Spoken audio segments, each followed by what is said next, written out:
What's up, people? Welcome to a brand new episode of Wrestle Update, a brand new era. We are in our Discord era, literally, right now. As always, joined by my good friend, Nelo de Angelis. So good for you to be back. So good for us to have the time. Big things going down. It was Golden Week in Japan last week.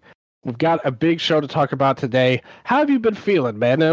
We took a week off last week. I felt bad. I mean, I was super sick, to be honest. But I felt bad about everything. We did so much work on WrestleMania weekend. Thank you to everybody who listened to that.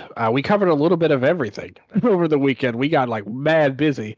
But how's it feel being back now? Man, first off, rest in peace, Sabu. Because I feel like one of the last shows Absolutely. we did was his retirement match. So that's pretty crazy. I'm feeling good.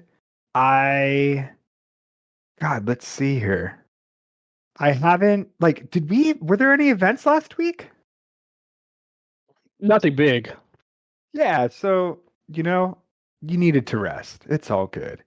I feel like we did 5 shows Mania week. So we basically produced 5 weeks of content and then we took a little break ski. So but yeah, I'm excited to chat Backlash. A lot of highs, a lot of lows. So yeah, I don't know. How you doing, man? No, I'm good. I'm really happy to be back. I miss doing the show. I had some ideas that did not come to fruition, but as you said, we did actually do a ton of work for WrestleMania weekend. But it was a lot of fun. I totally enjoyed doing all of that, to be honest. Our first WrestleMania was a huge success in my book. And I loved all the people out there that listened. Cage match came through. I mean, you know, Nello, WrestleMania is going to be the most clicked upon page of cage match history. And our show was on there very fast. The mega show covering both episodes, like night 1 and night 2. We talked about everything. We talked about, like you said, Janela's spring break. Yeah, we did cover Sabu, and big rest in peace. To Terry Brunk, Sabu, all of his friends have come out. The fans have talked about him. What's kind of your memories of Sabu? Where was he? What was he in your fandom personally? Because we didn't really get into that much when we were talking about the crazy ass match he had at Spring Break. That one of the commenters said Brett can't keep getting away with this on that show. All-time epic cage match comment. Whoever said that. What was Sabu to your fandom, man? When I got back into wrestling, I didn't really watch ECW when I was a kid, just WWE, WWF. And so I got introduced to him through, Born to Be Wired? Brunk and Funk, baby. And that was just so sick. I'd never seen anything like it. So then I just got crazy into Sabu. And very recently, I was watching a lot of his All Japan stuff, like his matches with Van Damme over there. Yeah. And yeah, huge loss. The amount of Sabu stories and tweets that Sabu made are just coming out. One of my favorites is when this dude sends him a picture of a Sabu tattoo he got, and Sabu's like, "For real, man, this is the worst fucking picture of me. I hate this. You should get your money back." That's awesome. He had a lot of. He was Sabu. He was a Twitter legend in addition to his wrestling game, for sure. Yep. Born to be wired. I mean, that's a legendary event. I'm like you. I wasn't a big ECW fan, to be honest, as a kid. I've gone back and watched some stuff for sure. It's still not my favorite or anything because some people ECW they live and die off of that stuff, and Sabu's like the greatest wrestler ever. I wasn't really like that, but there's no doubt his influence was crazy spectacular. Pretty much every indie guy, how many times anybody breaking a table pretty much has him to thank, somewhere for that pop. He really popularized that. We've seen people inspired by him. People like Bandito, some of his earlier looks were very inspired by him. Even the great Hayabusa, was heavily inspired by Sabu. And we just saw Hayabusa 2 make his debut a couple of weeks ago. Yeah. And he's amazing. Hayabusa 2, I don't know how he did it. He must have spent 6 months straight in a room watching a small TV with old VHS tapes of FNW with my old friend John Watanabe on commentary for the English VHS. And he must have watched like 1,000,000 hours of this because he has Eiji Azaki's moves so good in his movement to the ring, so unique, so amazing. Like Hayabusa 2 is incredible. Yeah, I was so impressed.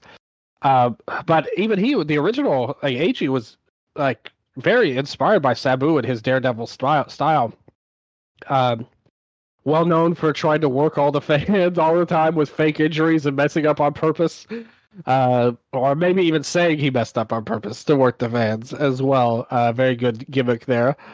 ECW was that crazy time again. Me and you were not from Philadelphia, like or New Jersey or any of the places they ran, so it's not like we have a personal, epilogue towards that. But we can go back. That stuff's very easily available now. And Sabu was just something special.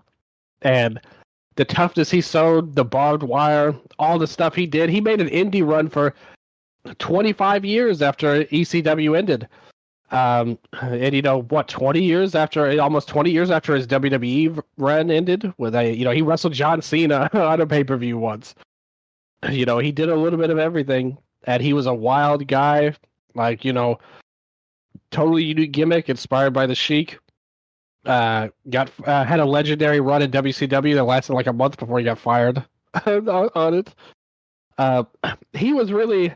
What about when when he went to the Hall of Fame? The Indie Hall of Fame, and Brett came out and was like, in the spirit of the Indies, he no-showed and kept the deposit. Yep.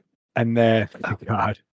And then Janela was like, I almost didn't get to give this to you again this year. But, dude, I for sure thought Sabu was going to no-show again this year. That would have been hilarious if that happened. But Legends. No, he did show. He is truly like the OG extreme indie guy, pretty much. So big props to Sabu. Influenced a lot of people. And again, maybe not everybody loves his style, but like nobody can deny he meant a lot to a lot of people. And on top of it, he worked really hard and made his impact on wrestling as a whole. So big shout out, rest in peace to Sabu, and very cool to see all of the tributes online to him. As well as the funny tweets he made over the years too. So very cool stuff there. One more thing before we get into the pay-per-view. A big news happened last week. Like WWE decided that they are not quite greedy enough as a company, and they decided to cut a bunch of people. They released some people. You had Braun Strowman, which comically it was announced that he will have a new TV show on USA after this as well, based around him ordering entire menus from restaurant. Do you think you could do that? Like, if you could pick one restaurant to order the whole menu from, what would it be? Like something like In-N-Out, where there's only like 3 things. Okay. You don't have Braun Strowman's level of belly, I feel like. No, I feel like, how much can one person possibly eat? That's worked. Oh my God. That shows a work. He's taking like 2 bites of it and they're editing it. It's like those survival shows you see on TV, Bear Grylls and all this. You're telling me they're not giving him a vitamin bar at some point? They're not going to let this man starve out in the wilderness on TV? Come on now. Fair. Same thing with Braun. They're not going to have him get explosive diarrhea live on TV. They're going to have him eat a couple of bites here, a couple of bites there, and tell us what he thought of it. He's going to give some publicity to these places. So I guess, he did lose the wrestling gig, but he does get to do the TV show hosting, which would make you think he'll probably be back. To be honest, when that show comes out, or it's going to be stupid, at least. Cora Jade, Dakota Kai, that was a big one. Those two, especially the Diva stands, were not happy about this. Danny Palmer, she was like an Evolve talent. Eddie Thorpe, Carl Fredericks. The DJ has to go away. And I love that was his first announcement on Twitter, too. He's like, I'm back to DJing again on there. Gigi Dolan, she has a long-time indie wrestler, too, Priscilla Kelly. Jakara Jackson, Javier Bernal. That's a bad release, in my opinion. Big Body Javi was a legend. Uh, all of Gallus. I mean, somehow, like Do you think? Sorry, real quick. Do you yeah, think that Big Body Hobby is maybe the worst release they've done since yes. Kona Reeves? I definitely think this was at a level even above Kona, the finest. He did Ooh. not. He doesn't have Big Body Javi what he had, unfortunately. Um, big future ahead for Javier Bernal, in my opinion. Katana Chance and Caden Carter. Oro Mensa, like Switzerland's favorite son in WWE. Riley Osborne, Shayna Baszler. Yeah, so a bunch of surprising announcements, like a month after defending Josh Barnett on Twitter for hiring a bunch of WWE people for Bloodsport. Um, do you have any thoughts on this group? Do you see anywhere, like, who stands out to you that, where could these guys go? And girls. The number one standout to me is Dakota Kai. I think she would mesh really well in the AEW women's division. Um, I think she would be a really good get. You know, they're all about they get to really wrestle there, right? And I think she is someone who can really wrestle and has not gotten to for a while. Like they let her kind of pull out some stuff during that brief Lyra Intercontinental feud in tournament. But yeah, I really want to see what she can do more and hopefully stay you know, safe from injuries as well, just because that's kind of plagued her. Um Her stuff at NXT was really good. That she yeah, had too before she got called she's up. she's great at grudge matches. Like she's one of those really solid, aggressive wrestlers. Yeah, she's not afraid to like throw hands and brawl and use plunder in good ways. I was a huge fan of hers before she got to WWE, when she was just Evie at Stardom. I thought she was a huge prospect, and she really delivered on that. The problem in the main roster run is exactly what you said.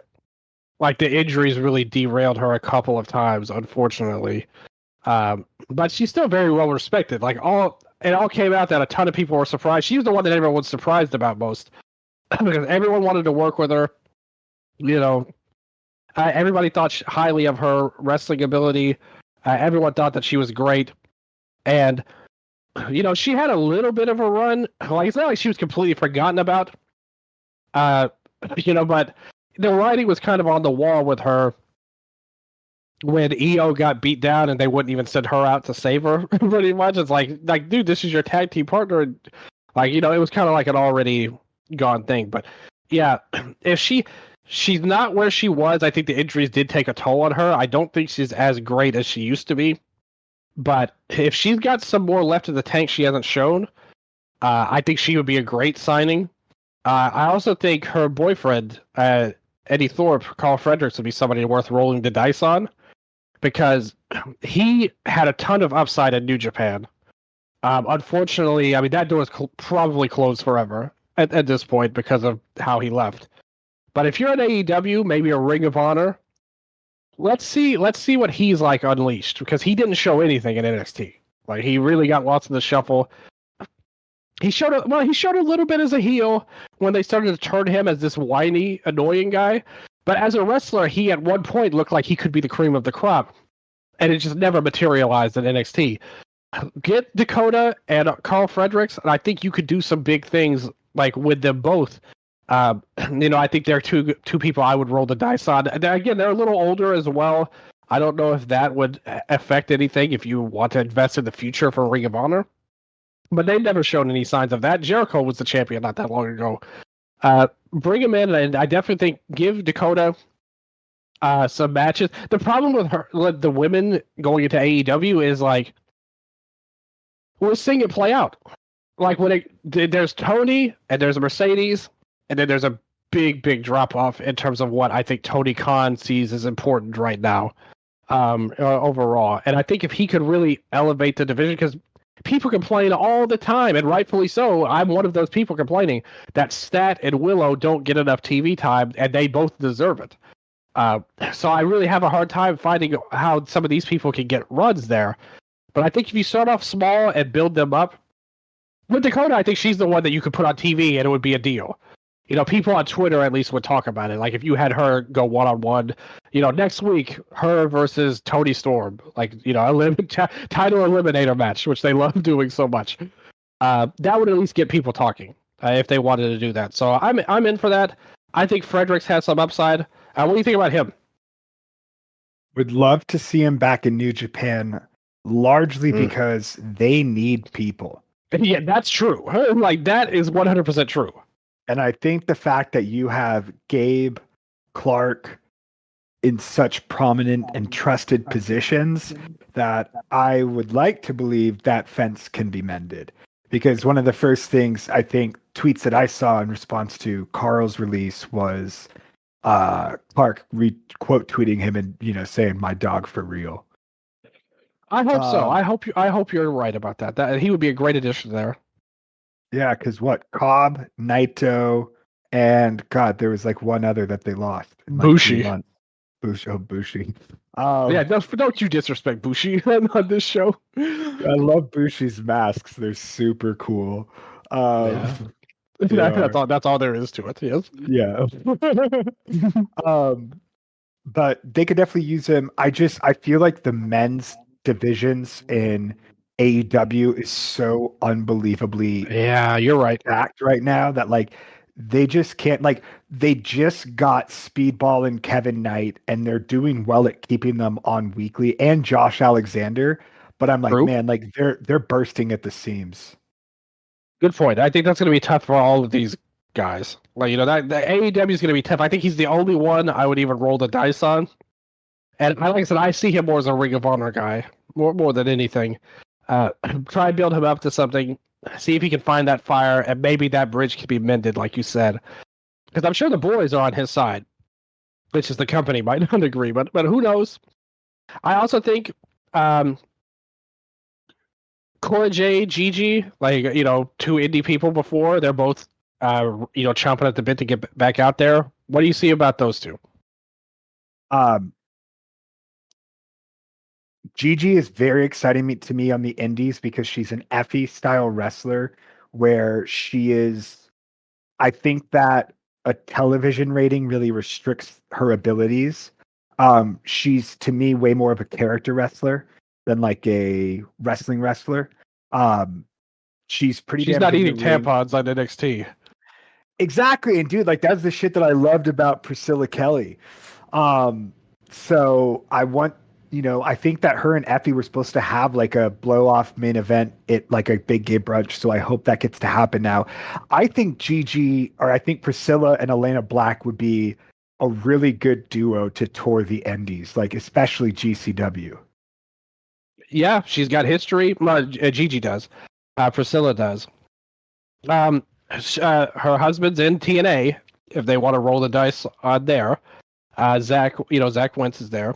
That's one of those weird things is WWE talent now going to TNA because we're seeing so many weird former WWE talents get back onto an NXT, and it's like through TNA, just like Elias. Through TNA, exactly. So, Dylan, Elijah, come on. Yes. How dare I? Yeah, it's weird. Like when they go to Impact, it feels like they're not necessarily out of WWE. They're just not signed there anymore. But I could honestly see a lot of these names winding up at an Impact. Yeah, totally. It feels like they're definitely on a bit of a signing spree. I could see God, who's I forgot, but my hot take here, and I thought about this as we were talking, but I would bring in Braun Strowman to AEW and put him with the Elite and have him be Okada's bodyguard. And that would be awesome. Matt and Nick Jackson are like, yeah, this guy hates the indies. He's what we're all about. Like literally use that tweet. Be like, he's a big business kind of guy. And that's what we appreciate about him. He doesn't care about bingo halls or fucking like, he's an arenas guy. He's a stadium guy. And then imagine how good a feud between a Mike Bailey and a Braun Strowman could be. You didn't know you wanted it and now you need it, right? Genius. Like that would be perfect in so many ways. Braun, I mean, I feel like he would be great. Yeah. Braun illustrated a hell of a lot more upside, I think, in this run than he did in his previous one. In his previous one, he was a big guy that was given everything, never really found his spot except for the Roman feud. And that was largely due to backstage segments, never really in-ring stuff. I think this time he was able to finally marry that backstage ferocity and monstrosity with the in-ring, and he really helped put over Batu and Bronson Reed. And I think he became a Facts. really good utility player in putting these guys over. So, it's a bummer because his body really, I shouldn't say fell apart, but he sustained some injuries as a result. And, it's a bummer to see him get released because of that. But I think if you put him in a limited role, something like that, like I think he could just really gel in well with the elite. And I always think AEW can use more monsters. Totally agree. He would stand out due to his size. Have him be their version of Valletta, like in Dragon Gate. Like somebody, when he comes out, he doesn't wrestle a lot, but when his music hits, shit's getting wrecked. And like they could call him in, come out in a suit and some dark shades, a literal bodyguard that destroys everyone in his path whenever the Young Bucks and Okada calls upon him. I'm up for that. Like have him in a blood and guts with that could be your team. Like the Bucks, Okada, and him. Like that, like watch him do crazy stuff. Like you said, the feud with Reed was great. Yeah, the feud with Reed was great. Even before that, he did some good stuff with Lashley, driving him through the stage. He had some good matches with Ricochet too. Yeah, I'm into it. I love your idea for the gimmick. Like bring up when he was a hater asshole on Twitter about the indies and be like, yeah, he hates these geeks. I'm all for it. I think that's a brilliant idea. So, speaking of Elite AEW, do you think Ricochet has replaced Perry in the Elite? Oh, that would be a great idea. Like I said, I'm all for that. We haven't had Perry for a while. Ricochet's been constantly teaming up with them. So, do you think like they have shifted Jack Perry's sort of heel push and given it to Ricochet? I think Ricochet's a lot better at it than Jack is. I will say that. I think it's a good idea if so. But I think it's perfect. Like they're from the same era of New Japan, like Ricochet and the Bucks. Like they're both very annoying characters. I think Ricochet is more successful at it again than they were again last year too. I think he's the kind of guy that could be a good spark for the Elite and keeps him in a good role without like going for the title or anything like that. But yeah. Yeah. Also, I hope Casey Catanzaro gets a chance somewhere, whether it's Impact or AEW. One of the all-time legends of American Ninja Warrior. Her and Kaden were a good tag team in the WWE, but I'd have to imagine they're going to Impact, especially because they have their Knockouts tag title division. Yeah. Yeah, I think that makes perfect sense. And they're a real tag team, and you need that like these days. Like which makes their decision to release them all the more weird on WWE's part. Jakara's not gonna be here for a month. Just fucking release all the teams. just release them all. Yeah. Jakara, she's got a lot of hype online. I've seen people like Peps say that they want to see her in Stardom, go to a Japan run, improve all that. I mean, we'll see. We'll see how that goes.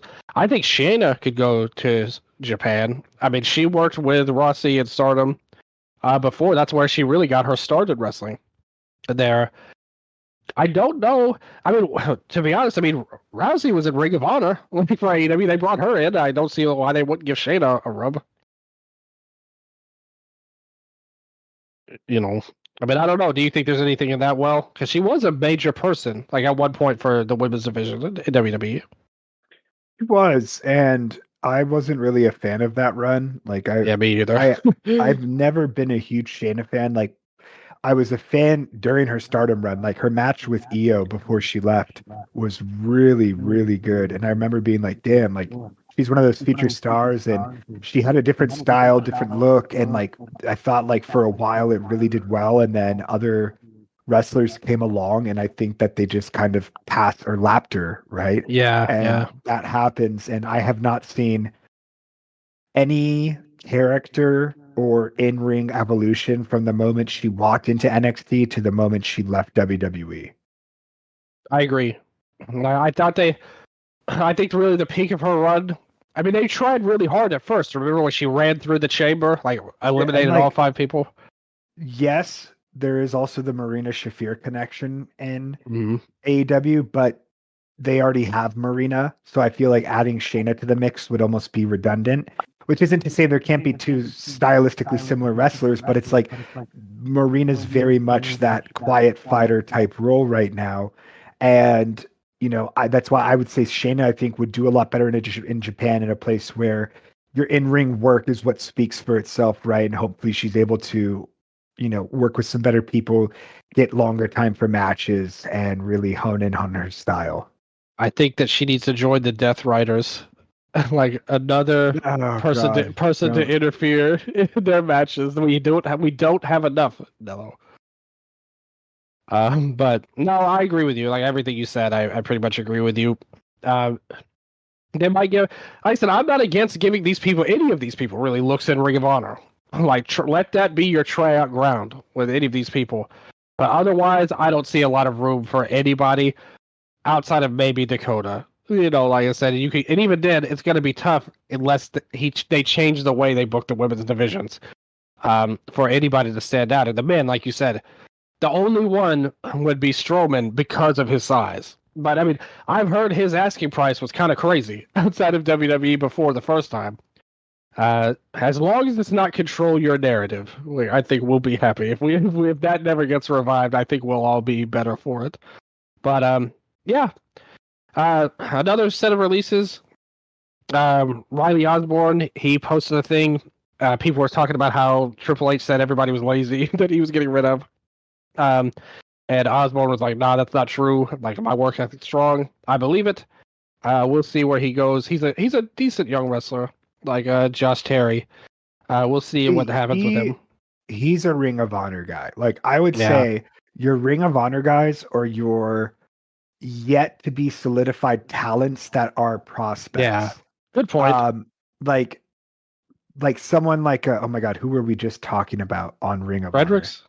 Oh no. Fredericks, right? Yeah, I yeah. think Fredericks is almost too like he's too established where I feel like they need clay wrestlers to Yeah. sculpt throughout Ring of Honor and really try to make them a AEW ROH bred wrestler versus like, hey, we're gonna take a guy from the New Japan dojo and put him on ROH.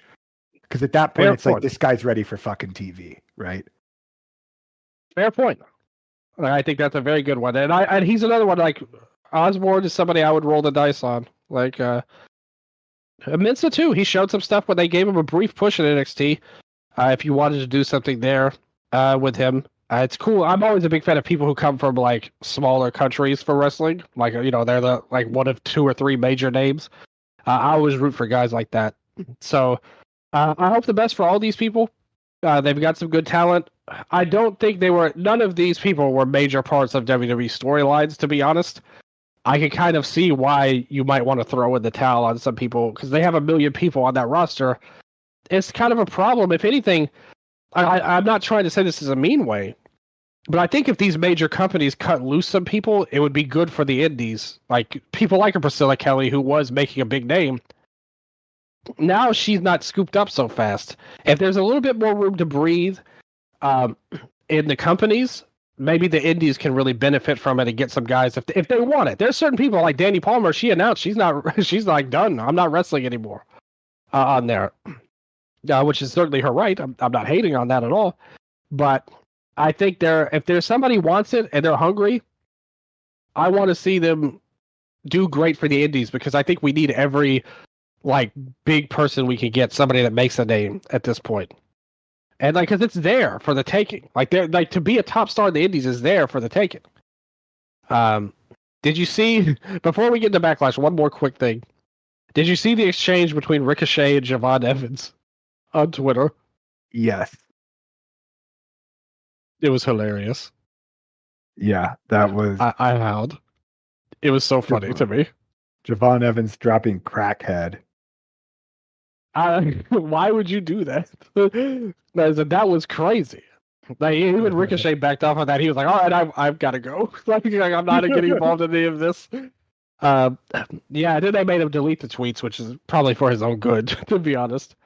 But hey, just the worries of working yourself into a shoot live on Twitter, I would say. But I personally thought it was funny overall. But they're definitely not professional at all. And I'm sure he got some very not kind words thrown his way backstage. But I mean, he's still talented. Like, even though he talked mad shit, like if he got fired tomorrow and I'm Tony Khan, I'm bringing his ass in immediately. like I don't give a fuck what you call me on Twitter. Like I said, there's room for somebody with his abilities. Like, no matter what company you're in, for sure. But we got to move on, talk about this 5-match wonderful show that WWE presented us. Backlash 2025 from the Enterprise Center in St. Louis, Missouri. I think that, it goes without saying, but I was not that hyped for this show at all. I kind of almost forgot it was happening, to be honest. But I did go into it. I watched a little bit of the Go Home Raw. I watched a little bit of Raw with my grandma.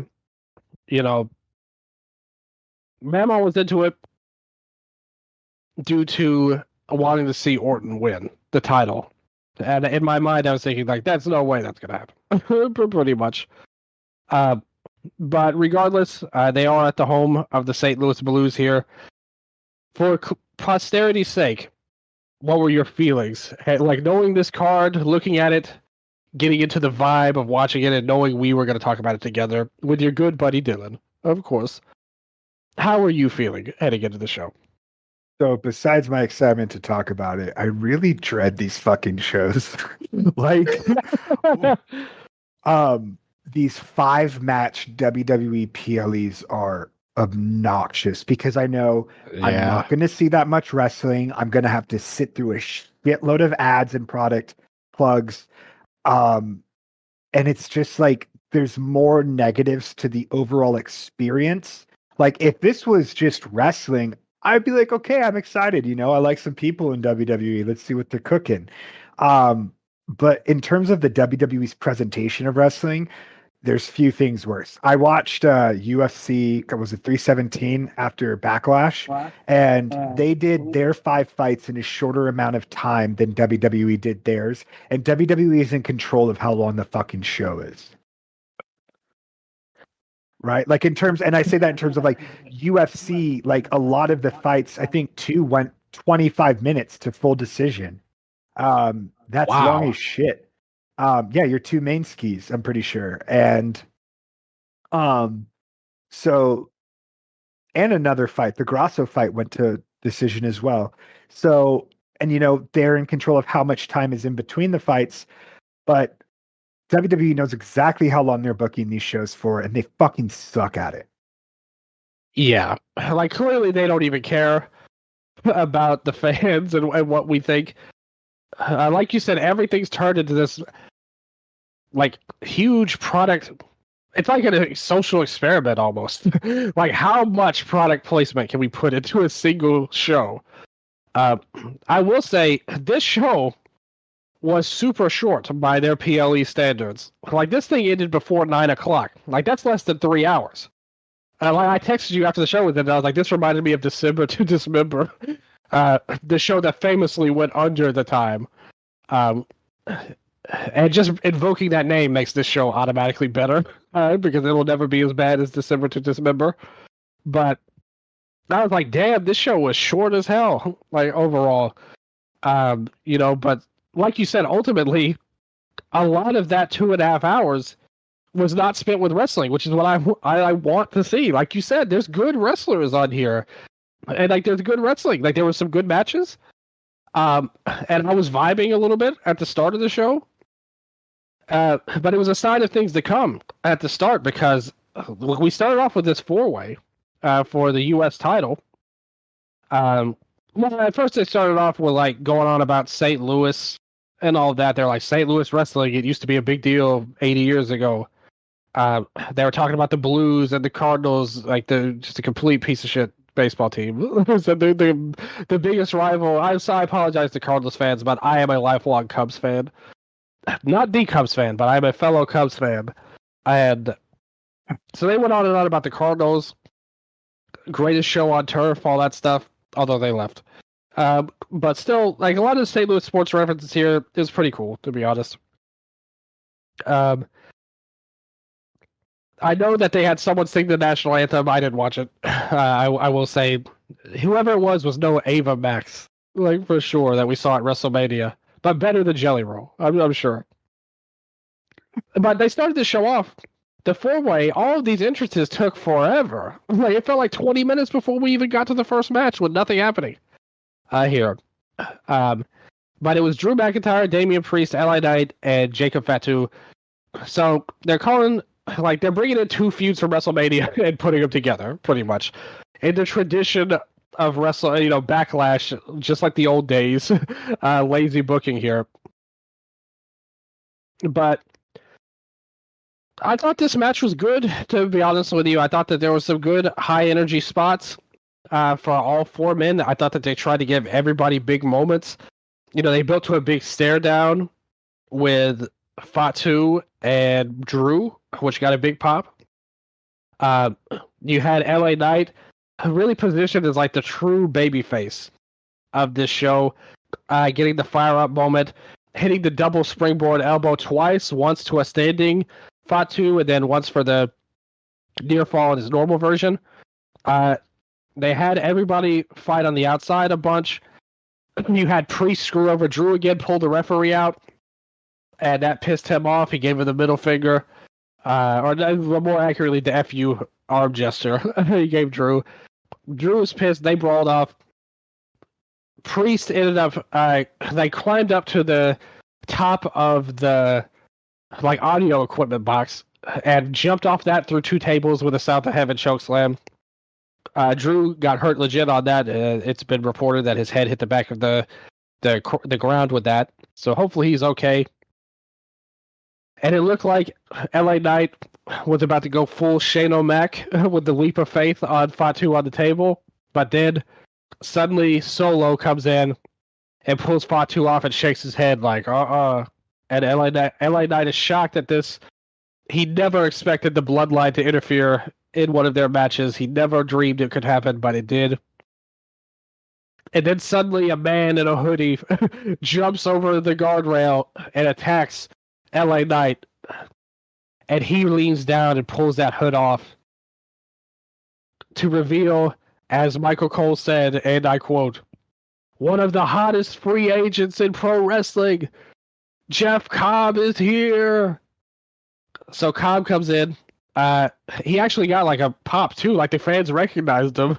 Or maybe, do you think it's possible they didn't actually recognize him, but they just popped because he were like, no matter who it was, it could have been you under that mask, and they would have popped for it, just because they wanted to pop for a new guy showing up. Do you think they legit recognized him, or do you think it was a Pavlov's reaction? I think it was a Pavlov's pop.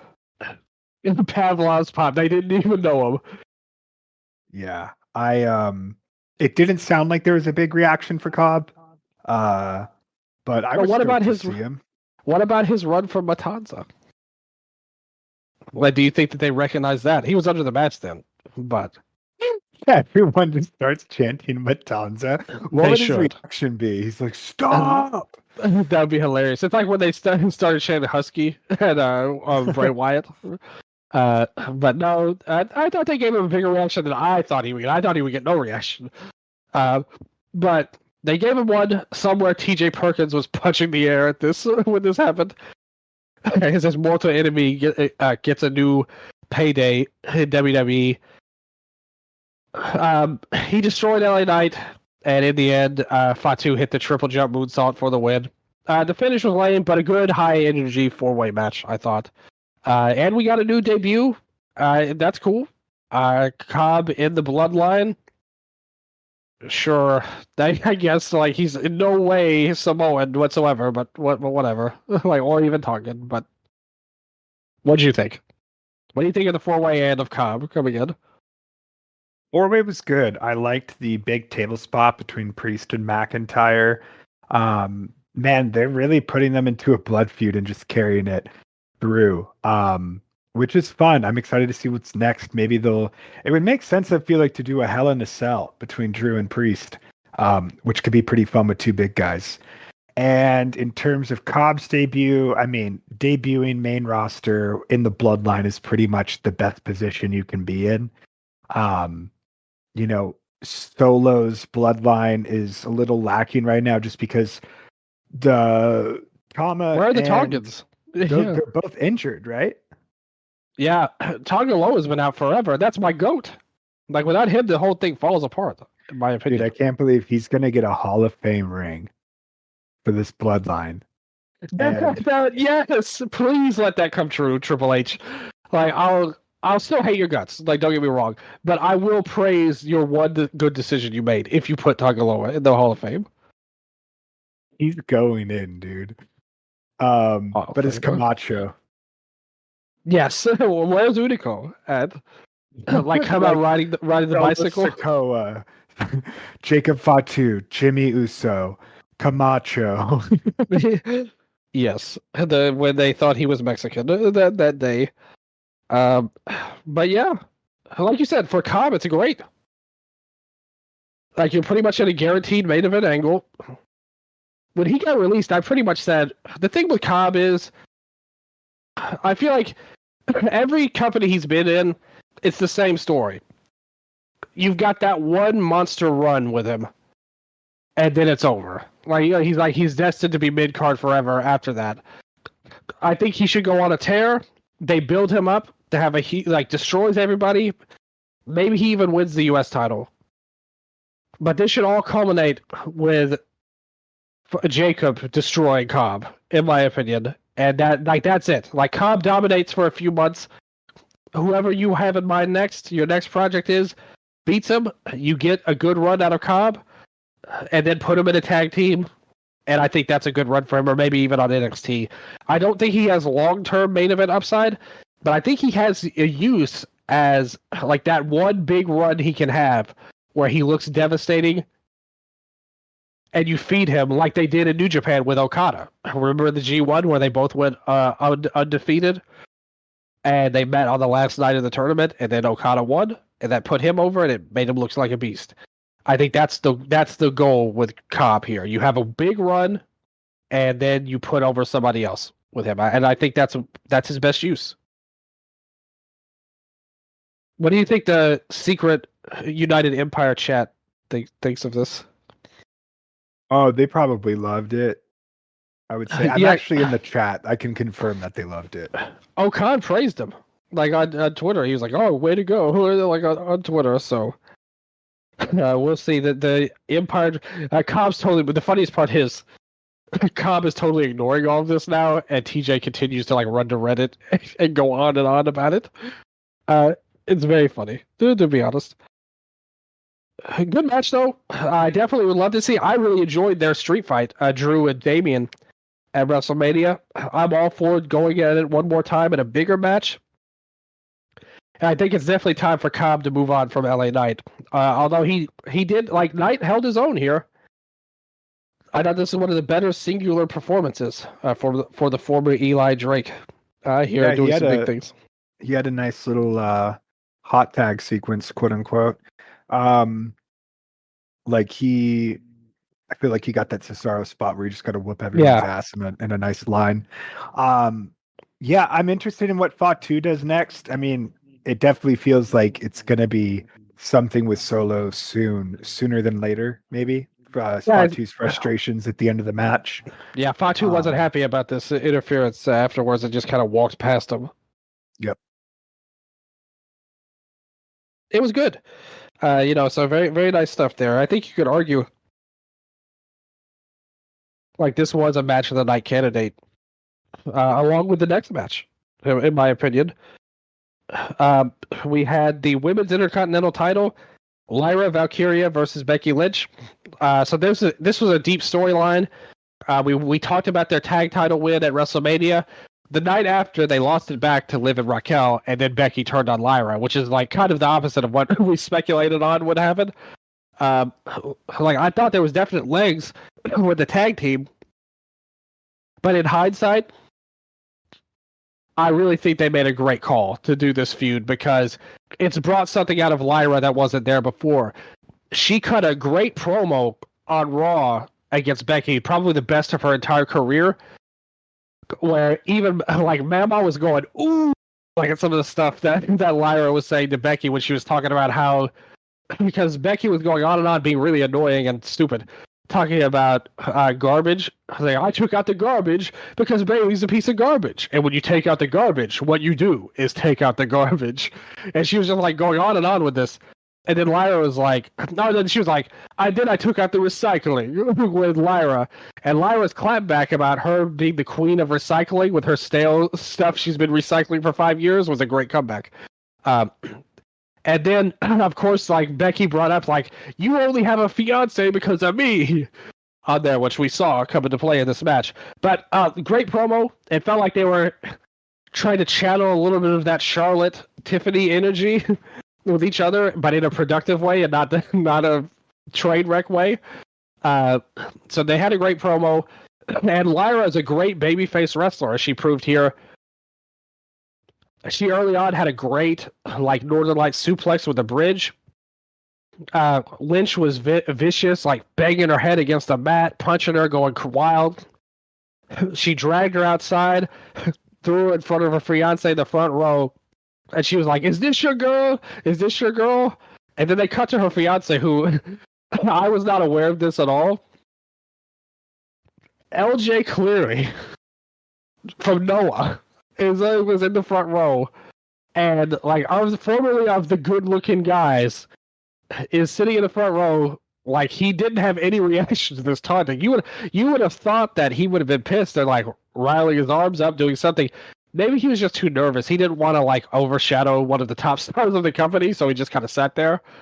But he could have mouthed off. He could have been like, "She's gonna whoop your ass," or something like that. Or even self-fear, like, no, don't hurt her, she loved you, or something like that. I'm thinking about Sami Zayn's wife, when she was in that bloodline, when she went in with Roman, or when she went in with Gunther, and she's like, you're finished. And it led to the finish. It was good. LJ did... Noah, though. You know those Noah guys just love to stand there and stare you down and say jack shit. You know, that's the mentality. He said, Masawa, what do I do? And he said, stand your ground against her. He didn't stand up, though, so he failed. Kazuyuki Fujita. Sit down and keep doing what you're doing. Yes, exactly. He sat on his ass and watched his fiance have a pretty badass match, to be honest. So they went back into the ring. They did a spot where Becky tried to cheat and grabbed the rope, but the referee was like, no, you're cheating. And she's like, oh, I'm not cheating. I just grabbed the rope. And she's like, yeah, you're not allowed to do that. So they fought in.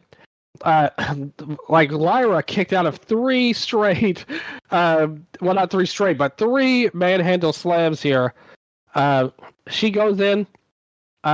She did some cool stuff. She did the surfboard. We saw La Campana, like at one point, like Lucha Lyra in full effect here.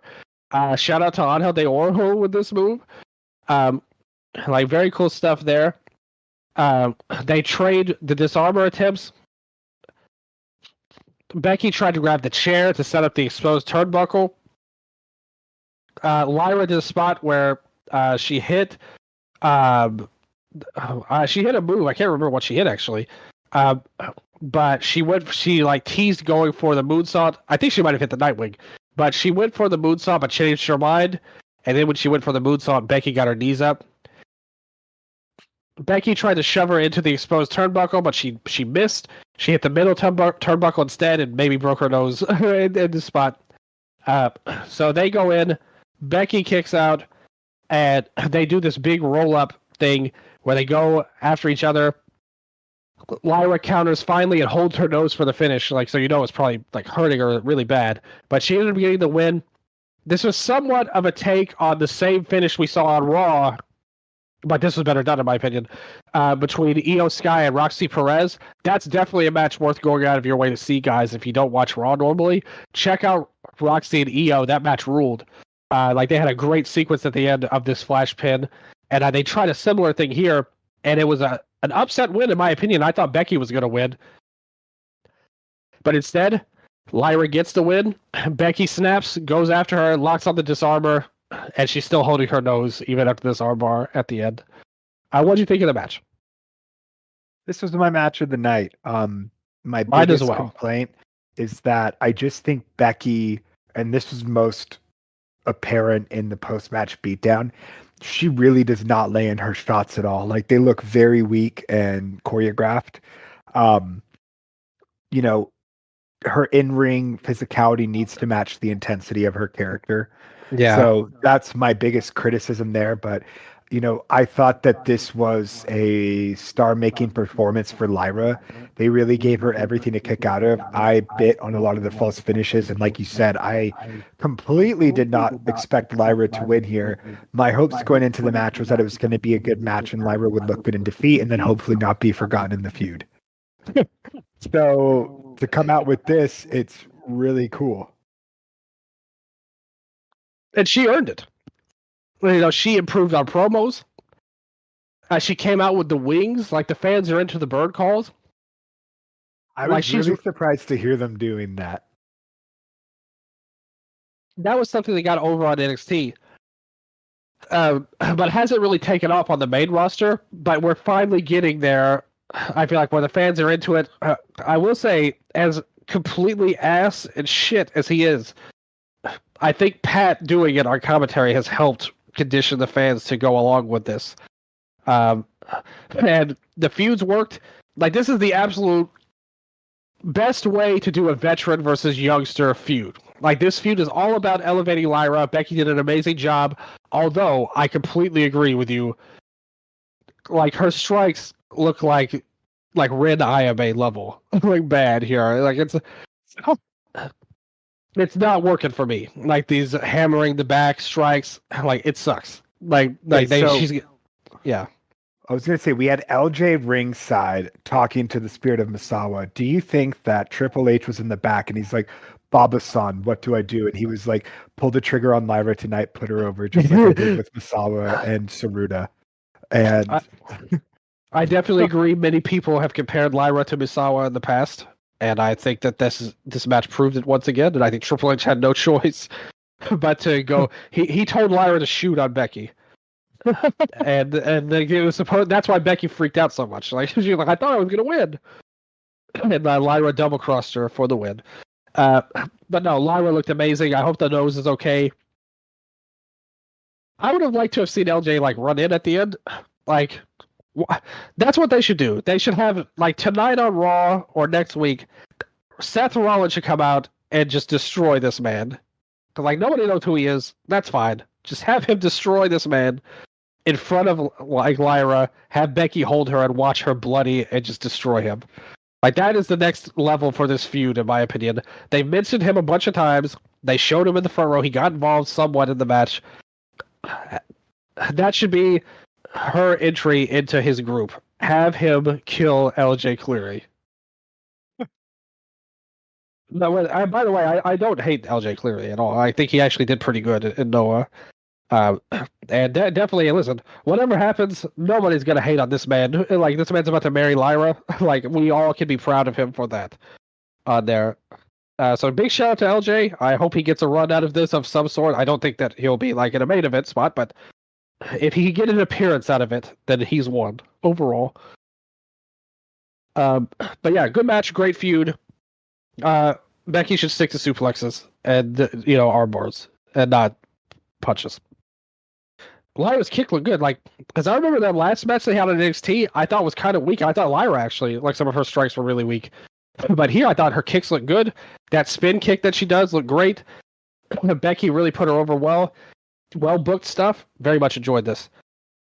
Up next was where the I was like, these first two matches kind of over delivered for me, in my opinion. Yeah, it set a horrible precedent for the rest of the show. Yeah. The first match got a 7.79 rating on Cage Match. Becky and Lyra got 7.95 here. Where would you go on those matches yourself? I would go 7 on the opener and 8 on Lyra and Becky. Same, co-signed. Ship it. Let's read a review from M.E. Demean. cage match. 10 out of 10. They say, I'm not going to lie.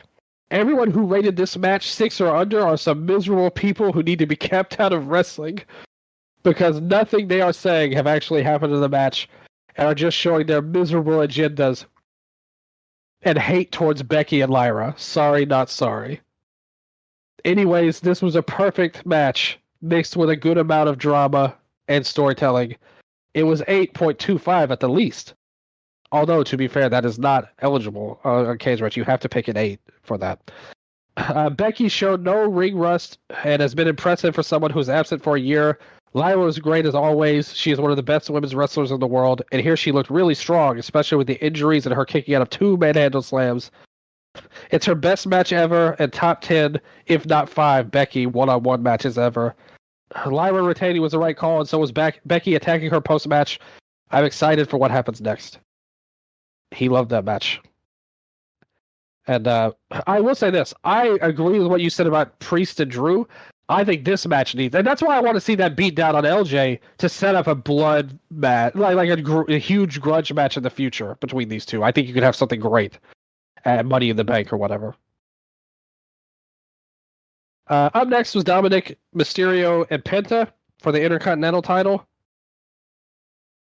The crowd, they gave Penta a nice response, but then cheered Dominic loudly. And early on, Dominic hit this like tope suicida into a DDT on the outside. He was posing, flexing his non-existent muscles to the delight of the crowd here.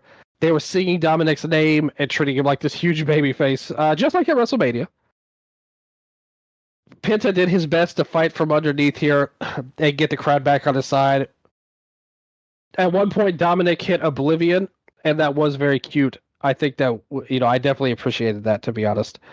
But Penta kicked out at 2. Penta ended up hitting his flip pile driver on the apron, and that leads to the Goon Squad to come out.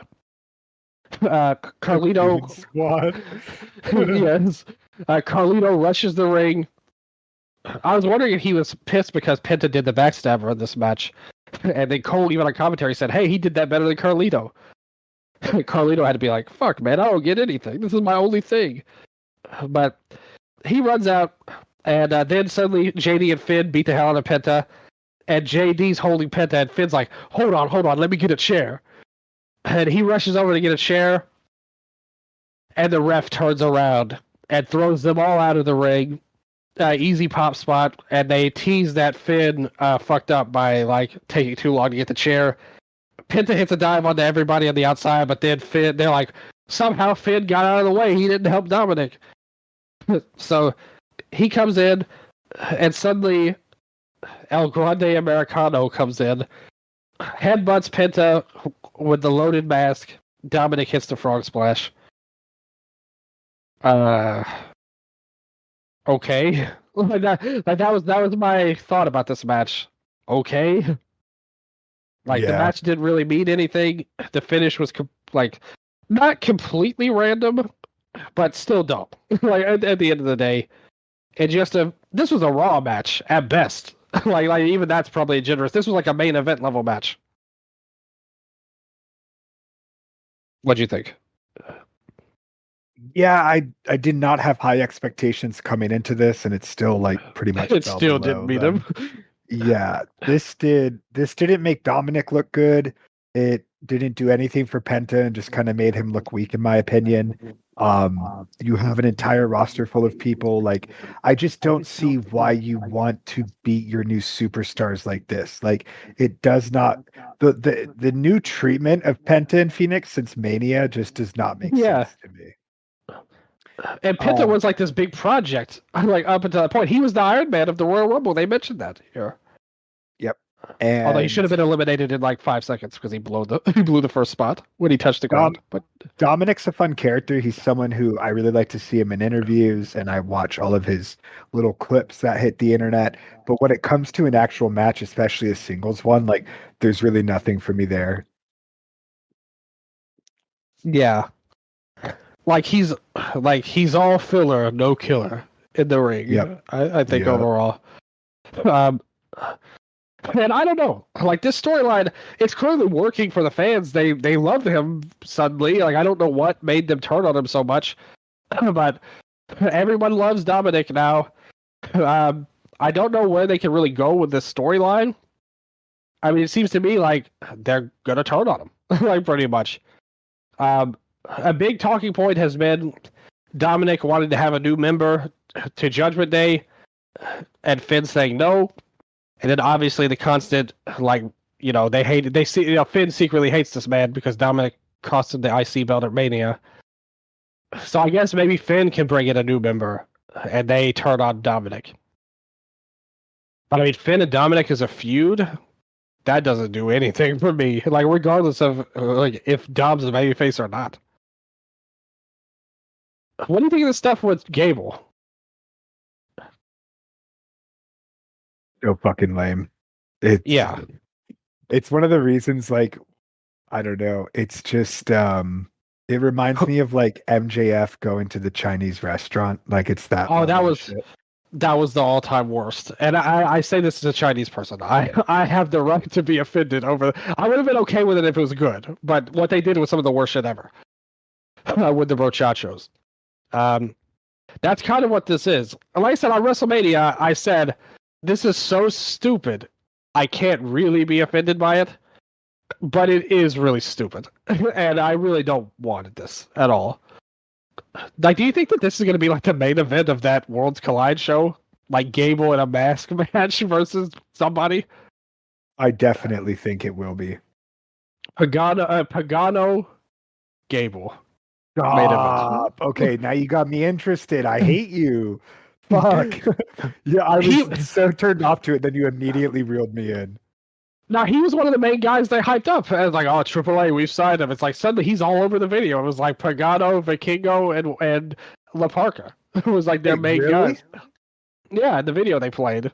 Oh, no way, dude. Yeah, Pagano's coming. Like, he's going to be facing off against your favorite NXT stars. Dude, and potentially this ridiculous gimmick.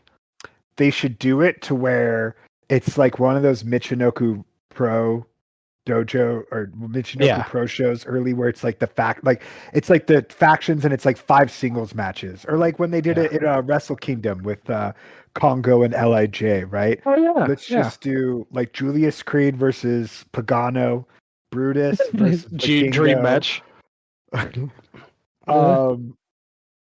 God, Otis versus Nino Hamburguesa. Whose side is Berto going to be on now that he's turned on Legado del Fantasma? Yes, Berto has? Yeah. Not Angel? I'm sure Angel will next week probably, but okay. Yeah, that's yeah. So to recap this angle, Berto was like he took another loss as they usually do. And Santos was all like, "Do you know what you've done? You've ruined everything. You've made us look bad." And I was like, "Dude, you all lose all the time." But then Berto like slapped him away and pushed him away. And he's like, "Fuck you, I'm out of here." And he just walked off and threw his hands up. And then Santos looked at Garza, and Garza was like, "Don't look at me. I don't know." So yeah, could be a new storyline. They did announce too that both of them are going to be in AAA like next month. Like. Umberto and Garza are both going to be in a AAA show. I think the 14th next month. So, wow. Whose side will they be on? Once again, Garza has a much better history with AAA than Umberto does, but whatever. Santos also does as well. Maybe we can see the return of Io del Fantasma on there. But yeah, the game of stuff does nothing for me at all. And I think it's really stupid. This whole thing sucked. like let's just call a spade a spade. And kind of weird how they've turned on Penta so fast. This did get a 6.27 rating on there. Let's go to Bristant 440 here, 3 out of 10. It wasn't the worst match of the card just because Gunther faced Pat McAfee. I don't know if Penta got injured or something, but he looked slow. Nah, he's always like that. On Dominic's part, he added a new move to his moveset, but his matches are still like lacking. And to think they want him to sell him to be as some kind of reincarnation of Eddie Guerrero, he's still mediocre in the ring. And let's not even talk about the ending. I don't know how much longer they'll drag out Finn's betrayal, but this is going from bad to worse. 3 out of 10. Is the worst yet to come for Dominic and the fans. Where do you land on the match, Dylan? I'd go 4 personally. 2-star special in a lot of ways. I could get behind that. I don't think it was like that bad, but the ending was really stupid. 4 seems about right. It's like definitely below average. I like this. Spoiler alert: I like this better than the main event. But more on that later. I've got some hot takes prepared for that one. But first, we have the lowest rated match on the card by the inmates: 5.47. Gunther versus Pat McAfee. You know something? When we were talking about it, I miss when they would do like little like. Why can't you give some people promos to build up this match? Like one last go home promo to build things up. Like, could we not have had that on this show? Like, you don't have to have them all on the freaking pre-show. Like, let McAfee have one more like wannabe babyface promo trying to hype this match up. So yeah, the story of this is the day after WrestleMania, Gunther tried to choke out Cole on commentary because Cole was like, "Hey, at least I didn't tap out." And Gunther was pissed. He choked him out. McAfee tried to save him. Gunther choked him out. McAfee's friends, I don't think nobody told them that this was a work because they tried to rush the ring for real. And like they were fighting really hard to get there. Either they didn't know or they did some very good acting trying to break through. Some very good stuff for McAfee's crew. McAfee cut this babyface promo where he's like, "I'm loyal till I'm in the soil." He's like, "I donated to charities, veterans, LGBTQ plus people. I donated to all of them and gave them my money, and I left this world in a better place than I went in." And then Gunther was like, "Yeah, like I'm gonna kill you, man." And McAfee was like, he sucked up to Omaha, Nebraska for some reason. And then he was like, "I'm gonna embarrass you, Gunther. You overlooked me just like you overlooked Sammy and Jey Uso." And Gunther got really pissed. It was like, "You won't have to worry about that. Like God himself will have to stop me from killing you in that ring." It was very funny. McAfee just sucks, dude. Like I don't know what to say about him. Commentary, he's awful. I think the show is way better having Wade in the booth instead of him. His promos, like, on the surface, they're good. Like, I think it's cool that he donated to all those charities. And it's really, like, because, they were doing some really weirdo right-wing bullshit on WrestleMania.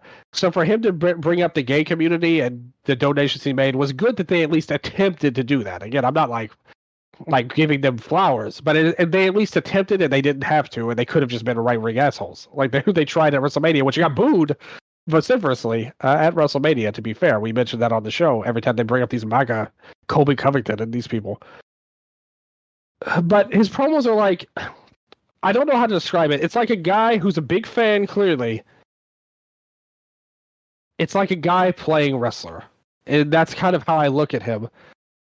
I liked the idea of this match, though. I know a lot of people are pissed at this being Gunther's feud, but I like it. It's a side quest for a top heel to beat up a guy that everyone knows is not on his level. I'm glad that they didn't try to make McAfee come across like a badass until the finish, which is where I think everything fell apart. Like, this was slow and tedious, but it was mostly Gunther beating him down while Michael Cole begged him to stop on commentary. He got one hope spot where he hit his punt kick, and Gunther kicked out at like 1, like an immediate 1 count kick out. All of that was good. This could have accomplished everything they wanted to accomplish in half the time. At the end of the day, and it just drug on and on. And I just don't understand why he couldn't just tap out. Like he lasted longer in McAfee lasted longer in Gunther's choke than Gunther lasted in Jey Uso's choke. That's not good. And I didn't like the respect at all. Why would you do that? Like, he doesn't need to respect McAfee. He didn't shake Sammy's hand. Like, there's no need for him to even show this respect to him or be a babyface at all. So I was really annoyed by the finish and the post match, and the match itself was slow and tedious, but I actually liked the idea of it on paper. I just wish they would have got to the point faster. What did you think? So the inverse, right? Things that people have been saying. Oh, well, he gave him respect because he came in the ring, and to Walter, the ring is sacred, and Pat stood up and fought for himself, and blah, blah, blah. And I'm like you said, he didn't shake Sammy's hand. He didn't give respect to fucking Jay. It's not like he put the belt around his waist after Yeah. Mania. This is uncharacteristic for Gunther. People are saying that this is perfectly in line with his character when it's something he's never done. And there's a reason Yeah, for really. that, because it's dumb as shit. This whole entire thing felt like it was designed to make Pat McAfee look good and try to legitimize him, because everyone knows a match with Gunther used to mean something. Like a match with Gunther, if you compare him even in NXT UK to who he is now, he has diminished so much in aura to me. He pulls his chops so much now. Like nothing felt impactful. He doesn't feel as threatening. Like he has completely lost what used to make him feel special to me. There used to be something, and maybe it's just the people that they've been putting him up against and the fact that none of them really feel special. To where it's like, okay, these aren't exactly Gunther matches that I've been asking for, right? Pat McAfee, Jay Uso, but like your stuff like an A Kid or a Nathan Frazier, that's pretty cool, right? Like you want to see good wrestlers measure up against him. It's not about like these garbage fucking wrestlers trying to get one good match out of themselves and have Gunther carry them. You know, like it's so lame. And they tried to make this into a novelty, and now it's like a comic book fucking art, like toy. So like it's like they commodified the Gunther match in a way. They like made it into like this shitty popular thing, and now Pat McAfee had to get one, and he's a real wrestler now, and he had fighting spirit, and it's just such bullshit. Like I really, really did not like this. This is one of my least favorite Gunther matches. And Gunther's one of my favorite wrestlers. This could be looked at as the moment he jumped the shark. I feel like like it wouldn't surprise me, because if we continue where we've been going with him, because everything you said was true. If we continue down this road, in a year's time, he's not going to be getting on these PLEs like anymore. And that's a shame. Just look at where he was as Intercontinental Champion. How did he feel like the greatest champion in the company and super unbeatable? Everything fell apart when he won the world title somehow. I just don't understand what they're doing with him at all. With this, I will give a slight defense for this. Purely, not from how the match happened. Like, the match should not have happened this way. I, like, 1,000,000% agree with you. But doing it, again, I like the idea of a side quest for our top heel. And if you're in their shoes, you got this man, Pat McAfee, to advertise this match on ESPN 5 days in a row leading up to it on his show. Like, you got what you wanted out of it from a purely promotional standpoint. Why? But it would have been better if Gunther just destroyed him. Like, if this was 3 minutes, like I said, do the punt kick, like a minute or two in, and have him just beat him down. This could have been easily under 5 minutes and not rateable on Cage Match. And I think it would have been very good in that form. But for some reason, like you said, they tried to put over McAfee when he didn't. We don't need to know he has this heart in him. Like, we already know he was a football player. He was a punter. Like, he's wrestled before. Like, you're not doing anything with him. Again, there's no upside to him. Like, you gain nothing in the grand scheme of things. It doesn't make any sense. I thought the match sucked. And, again, I wasn't even that as hard on it as other people for even happening. But I think the execution left a lot to be desired. I will say this. Overall, it's got a 5.46 rating on Cage Match. This match is the rare running the rainbow gamut on Cage Match. This has at least one vote of every single number from 0 to 10 on there. So let's take a look. Let's go to Demon King. He gave it a 0 out of 10. He said, straight up embarrassing. Putting Pat McAfee in a serious one-on-one match with Walter felt like a joke, and not the funny kind.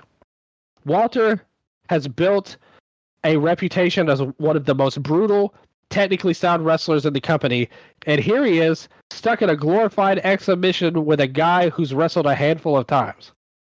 McAfee showed heart, sure, but the match dragged and exposed just how out of his depth he was.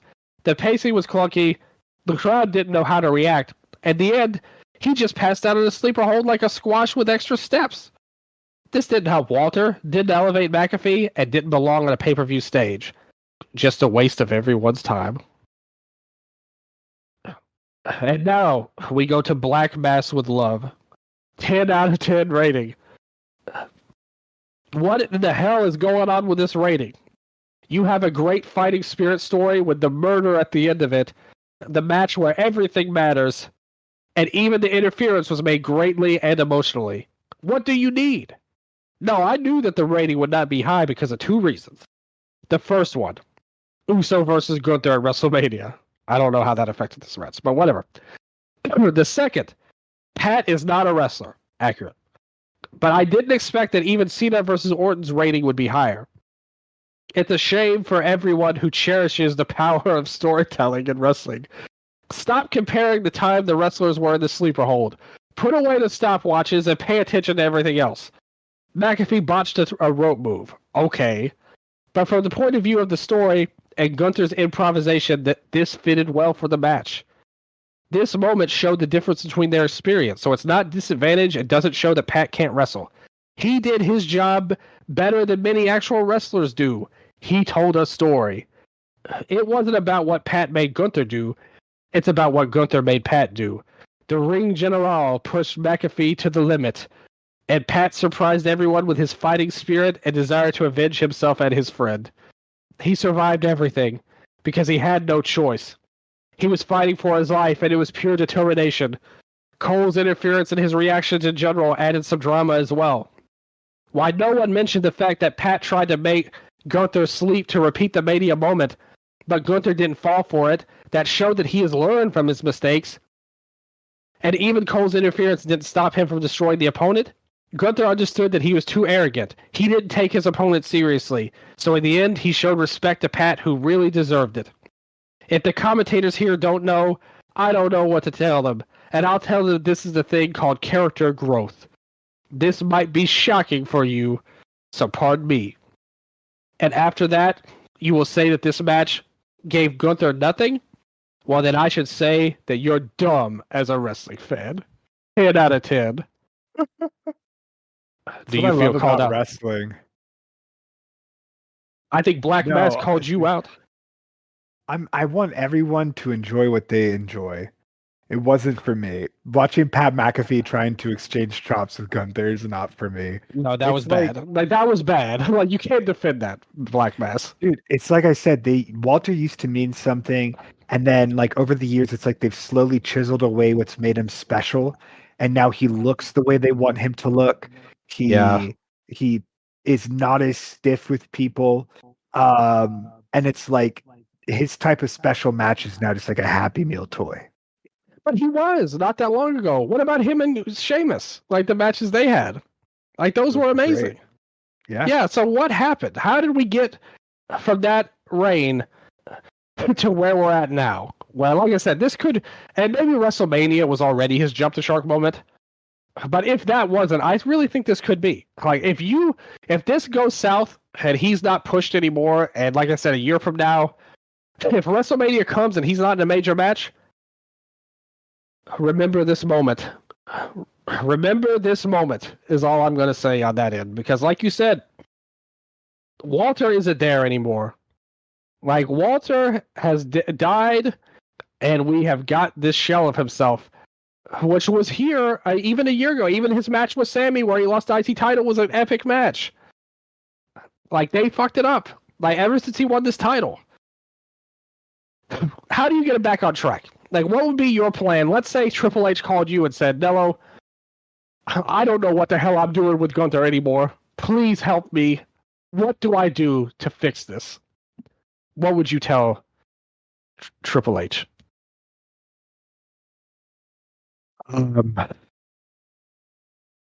Bring Ilya back when he gets injured and let them have a feud. Ooh, yeah. Yeah. Honestly, like you need to make him feel like a monster again. Like losing to Jey Uso and beating Pat McAfee is not powerful booking. I thought they were actually on the good track in the build up to Jay. When he destroyed Jimmy, he beat up Alpha Academy. I like his gimmick too that he had for a time where he was like calling out like Tozawa and A-Kid and being like, hey, like you used to be one of the best. Like, what is this bullcrap you've been doing lately? And having good matches with him. Like that was cool. Then you destroyed Jimmy, bloodied him up. I think you need something for him. I definitely agree. Like we need another beating, like a merciless beatdown of someone from Gunther. And I don't know who that is exactly.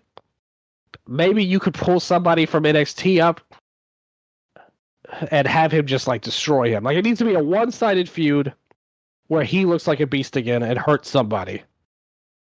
But I agree with that idea. Like I said, the dream is that Ilya comes back and they could do something. Maybe they could do something with Kaiser. Like he's not doing anything right now on his own. Maybe you could have him turn into a babyface. Gunther could blame him for not being there for him and ruining his life or something like that. I think you could do something like that. Could be a banger match if they go to it. I think Kaiser's really underrated and underutilized as well. But regardless, that match blows. What would you give it out of 10? 1. Yeah. I'll be nice and say 2 out of 10. Here, give it that 1-star special here. But finally, we got the main event. Randy Orton versus John Cena. The main hype of this feud was that they've wrestled a ton of times over the years. They kept playing videos of their old matches, which I've seen probably all of them, pretty much. They even showed footage of them at OVW. They mentioned on commentary they wrestled at UPW, somewhere like Rick Bassman was smiling at this.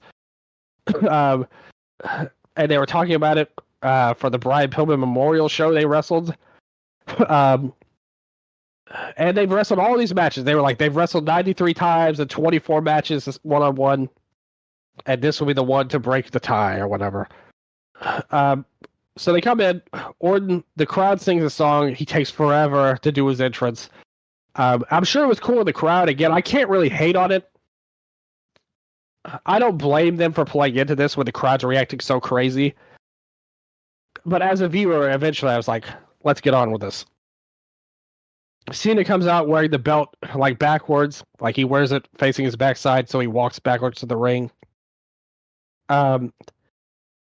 Cena offers a handshake to start, pokes him in the eyes. Orton turns around and pokes him in the eyes, so they're both selling their eyes here. Wade on commentary. I know Wade did a great job in the last match, telling Cole to like, what are you doing? Don't go up to the ring. You're going to get yourself hurt. Please don't do this. And then in this match, he was talking about how, because Cole was trying to be like, because Wade was going on like, Cena, like these are his true colors. Like he was never a locker room leader. Orton actually did try to help people, and that's why I never really gravitated towards Cena that much. And Cole was arguing in favor of Cena here, saying, I think he was a locker room leader. And Wade was like, no, he wasn't. Like, he only cared about himself.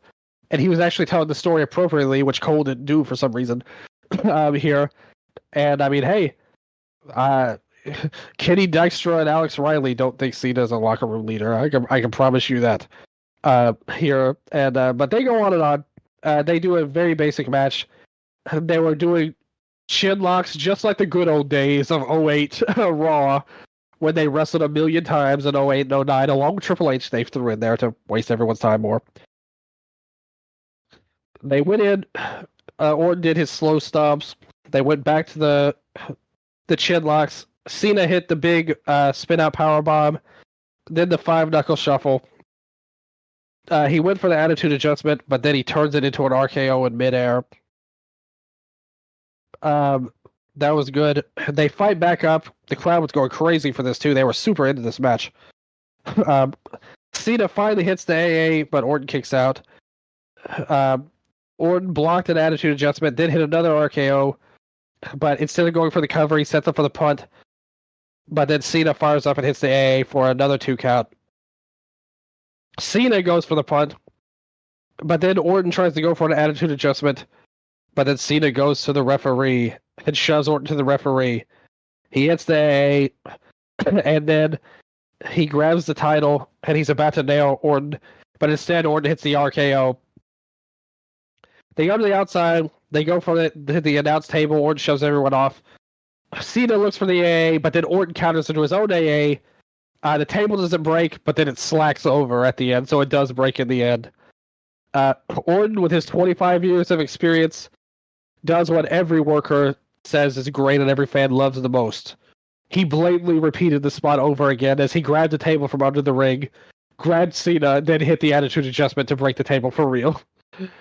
This time. Another RKO, but the referee's down again. The second referee runs out. He kicks out at 2. Cena takes out the second ref. Orton hits another RKO, but no ref. Nick Aldis and all these producers run out. Orton RKOs everybody. Hits the RKO on Aldis again. Hits more RKOs to Jamie Noble and crew. All the road agents. And then he looks for the punt. R-Truth runs in out of nowhere. It's like, no, please don't do it. Orton's like, what are you doing, Truth? Then he hits an RKO on Truth. Cena hit the low blow. Hits the belt shot. The referee counts the 3, same as WrestleMania. 6.35 rating. I thought this match sucked. Like, this was worse than the match prior, in my opinion. Like, I thought the pro crowd has been arguing. Everyone's been saying, "Look, it wasn't for me," but the audience there loved it, and you can still hate it from your couch for sure. It feels like we're doing this a lot now when we talk about WWE. This didn't work for me, but the live crowd loved it, and it almost feels like a cop out. Like they're able to, I don't know, and it's just really fucking lame, and I feel like it almost, like this crowd would have loved anything. This crowd would have loved anything. They loved Orton. They were singing his theme song before the match even started. They were booing Cena, then cheering Cena, then booing Cena. Like, they don't know what they want to do with Cena. They were allowed this whole match, and I will say this: this was a good crowd, like top to bottom. I thought they gave way more to some of these matches than I thought they would. Like, example being the Lyra match, where we talked about the bird calls earlier. Like, this crowd is not anything against them. Like, they were into this. Yes, that's totally great. That does not change. This is a completely insane, like, logical liability. Like, this whole match, pretty much. There was no reason for there to be so many run-ins. The ref got bumped over and over. They both hit their finishers 20 times. Orton hit his same spot and repeated it, like, when he couldn't do anything different for whatever reason. And it ended up with the exact same finish we saw at WrestleMania. Like, this one, okay, fine, the fans liked it. They would have liked anything. They could have done this exact same match in a much better way if you just had 5 minutes of thinking put onto it. But they're determined. There's no creativity put into it. Exactly. Like, Cena is basically a one-man house of torture at this point. Like, he's doing the same bullshit tropes we've seen a million times in wrestling. And for being such a creative guy, supposedly, especially after this Firefly Funhouse match, like, we're not seeing any of that, creativity being applied here. And okay, like, bear with me here. But imagine, instead of all this ref bump shit, like, okay, you knock out 2 refs, and then instead of sending out another ref, you're going to send out 8 producers running down the ring looking like Keystone Cops, like just a bunch of bumbling fucking idiots. Like, it just didn't make any sense. So, like, the whole feud, right? I felt like the best part of this feud, to me at least, is when Orton was like, John, you need to have a family. And John was like, dude, I never had kids or whatever because I had to raise these ones the whole time. I want to see John Cena be the most outlandish fucking crazy heel to where like Cena's about to get beat, the ref's knocked down, Orton's about to like RKO Cena, and then all of a sudden like this kid just walks out with a microphone. He's like, "Please stop." He's like, "Don't hurt my dad." And then like the kid like gets in the ring, stands in front of Cena and like tries to protect him, and John's like, "I listened to you, Randy. I went out and I adopted a kid." He's like, "I'm just trying to be a good man." And then Cena and the kid both low blow Randy, and then John gets the pin. That's the kind of shit that I want to see John Cena do as a heel. Not not this bullshit. Okay? You are unhinged right now, and I love it. Like that would have been so much better than this crap we got. They brought the little kid out singing the whole world's in my Yes, I hands. You can't remember. have him come out and do this? Come on. Have it just like Nicholas when they brought him in to WrestleMania. Do it again, but this time Cena paid him off. He bought a child to work for him now and posed as his son. But yeah, this didn't have any 10 out of 10s, at least. I will say that. But some people did like it. Like, it wasn't all unanimously negative, so they will bounce back on both of us. And I didn't like that match, but the match before this, but I really didn't like this at all, I would say. So let's go to a whale 534. One last time. Just hearing that hits different. It's not easy to say goodbye to a rivalry that basically raised us. You speak for you, our whale. Let's be real. No one expected a 5-star classic here. They're both past their prime. And I went in just wanting to enjoy the moment and say thank you. But man, the match actually surprised me. Way better than I thought it would be. Orton really showed up, carried a big part of it, and gave us his best match since he came back. We got 11 RKOs in one match. Factual statement there. Like, no doubt he spammed the hell out of those RKOs. There were moments where I actually believed he might win, even though we all knew Cena would take it. And yeah, the ending with R-Truth was a bit annoying and didn't hit right. But let's be honest. This is how heel Cena wins now. Why? Why does he have to win this way now? No one said that. It fits his new character. The whole thing felt like chaos, like Attitude Era madness, ref bumps, title shots, everything. Some people might complain it was slow or too much, but to me it was perfect. Two legends giving us one last show full of heart, nostalgia, and moments that hit you deep. I'm just thankful I got to witness their final match. Cena, Orton, thank you for everything. You made our childhoods. Maybe that's a part of why this didn't grab us, because we were already teenagers. Like, when this feud was kind of in... I hated this feud. Like, at the time, that really drove me... That was one of my lowest points as a WWE fan, I think. It was like 08, 09. I remember when Cena kicked his dad... No, Orton kicked his dad in the head. Kicked Cena's dad in the head. The matches were just so repetitive. And this one wasn't much better, just with a lot of more bullcrap on top of it. Demon King making a return appearance. Total letdown, and honestly an insult to their legendary rivalry. This was billed as one last time. A final chapter between two icons who defied an era. And instead we got a circus of bad booking. The match started fine, but then there came the ref bumps. R-Truth randomly getting involved. Cena going full heel with a low blow and a belt shot and somehow walking away still the undisputed champion after an outstanding performance from Randy Orton. I don't agree with that part. That's how you end one of the greatest feuds of all time. No clean finish, no closure, no respect for the story they built for over 15 years. It felt like a lazy TV ending. Not a pay-per-view main event with legacy-level stakes. Cena winning like that made the whole thing feel hollow. This wasn't a final battle. It was a final farce. 0 out of 10. Demon King on point, although I didn't love this feud nearly as much as a lot of people did, clearly. That grew up with it. Yeah, this Cena heel stuff is brochacho level bad to me. Like some of the worst stuff I've seen. Made even worse when he attacked R-Truth in the press conference. What are they doing? Like, what are they doing with this? Seriously. Can you imagine 10, 15, maybe even like a year ago? I told you Cena's turning heel.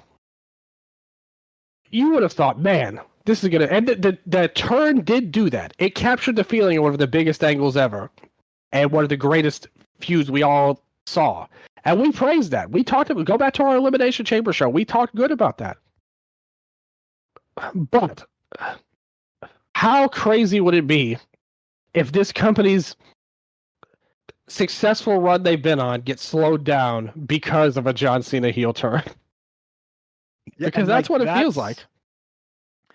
We are blessed that we're in an era right now and we're seeing a lot of big figures retire. Like, it's a privilege to live alongside history in that way. You're right. You're right. And this is no longer, when Cena first turned heel, this was giving Sting's final run. This was giving, holy shit, he's about to redefine everything he did and sort of, bring in a whole new ring style and psychology and character work and all this shit, and just like bring all the pieces together, right? And now it's giving Muto. Now it's giving, I'm going to lay on the mat for 24 out of the 30-minute time limit draw with Takashi Sugiura. Now it's matches that I'm not looking forward to. I'm just hoping to get through. His promo work is really boring. He's dreadful. Just his performance is like so blah. Like, there's like, man, I wish he went more thugonomics than he did just bland fucking palette. It's so generic. Like, everything he's doing is just like so shit. Like, it's something anybody could have done. And it started off with him crying about the fans. He had this promo in his back pocket for probably 15 years. And he finally decided to bring it out, even though it made no sense. Then he's becoming the king of the heel trope now. Everything he's doing is stuff we've seen done better by many people before him. And his promos suck. That promo when he went at Cody, they had their face off, and Cody ended it by attacking him. He was awful. Like, his performance was terrible. And I just don't know, because I've always respected his mic game. Like, I always thought of him as a good promo and a good wrestler. But for whatever reason, this is not hitting at all. I like the monikers that he has right now, like the Unseen 17 and the Last Real Champion. I think are names that are so much cooler than what he's doing. Yeah, and like, attacking R-Truth just goes to show, like, he's jumped the shark. There's no hope for this. Like, the only thing we can hope for is that they end this, and he can just get back to being a babyface. Just do whatever they were going to do at first. How about The Rock cutting that promo, that interview he did where he was like, "Hey, I gave him the angle, and I just left it up to them, and they needed my help. They called The Rock in, and I did it, and then I left it on their own, and I would have done it a different way." He basically just buried Triple H in that interview and talked about how shit his creative was. I loved it. I think we need to bring The Rock back to save this angle once again, because it just sucks. I hate this, and it made me have a really sour opinion on this show, which was kind of hanging in the balance by the main event, because I actually liked the first part. Like, the first hour of this show, I was pretty happy with. Then you had the Dom Penta stuff, which was a nothing match, ultimately. And then these last two matches just sucked. 0 out of 10 for the main event. I hated it. What did you think? Overall ratings. Got 6.35 overall. I'd go 4. I don't think I didn't hate it like you did. Like, I'd say this is like, whereas Penta and Dominic did nothing for me, this kind of frustrated me. But like, I think some of the nostalgia works for me. Like, it was cool to see Orton and you like this feud. You liked this feud back then. Did I like the feud back in the day? No. Yeah. But that's what's fucked up, right? They got me there, Dylan. I'm part of the problem. Okay. This is like some kind of warped Stockholm syndrome wrestling like we're watching. Like WWE's fucked Warped this world. 4. It's Yeah, messed up. WWE has fucked this world up, clearly. If that's they've given you nostalgia for a horrible feud. And clearly a lot of again, I understand that some people watched these two when they were kids. But like who asked for this? Where do you think they go with Cena next? R-Truth. Is that a main event? Man, they did announce that Logan Paul and Jay would be the main event. Cena put out R-Truth. Yeah, okay. So I could see them doing Cena, like you want to do a Cena final tour match that's not going to main event, right? R-Truth. Yeah.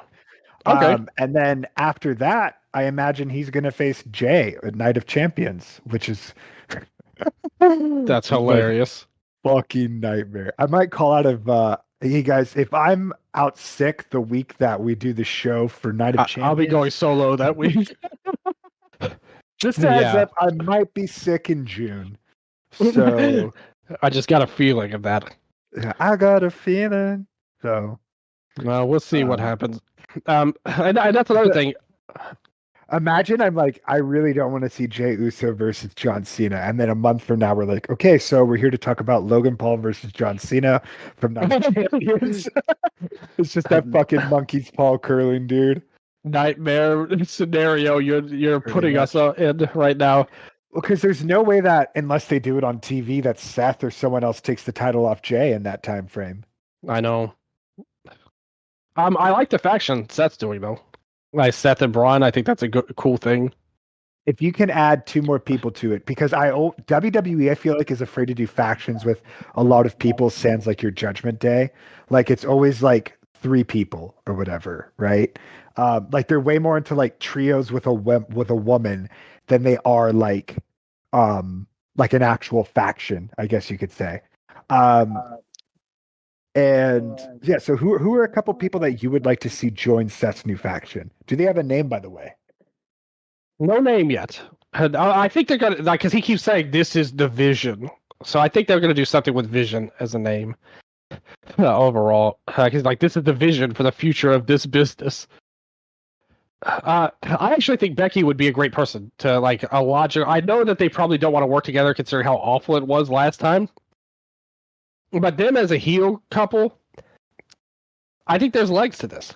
I want LJ Cleary to get his ass beat by Seth Rollins. Like, so we have to do that. But we'll take her out of it for the purposes of this like angle here. Who would be good like for this? I think a guy that I think would be a good pick. I mean, this would make no sense since they feuded.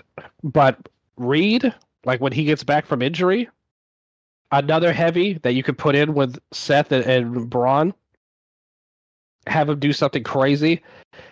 And I think the idea would be kind of similar to his last. I mean, that Messiah group he had was awful. Like that was some god awful stuff. But I like the idea of it, where you had the Authors of Pain and Buddy Matthews in there. Like you need a protege for Seth of some sort, not just like a badass guy like Braun or Bronson.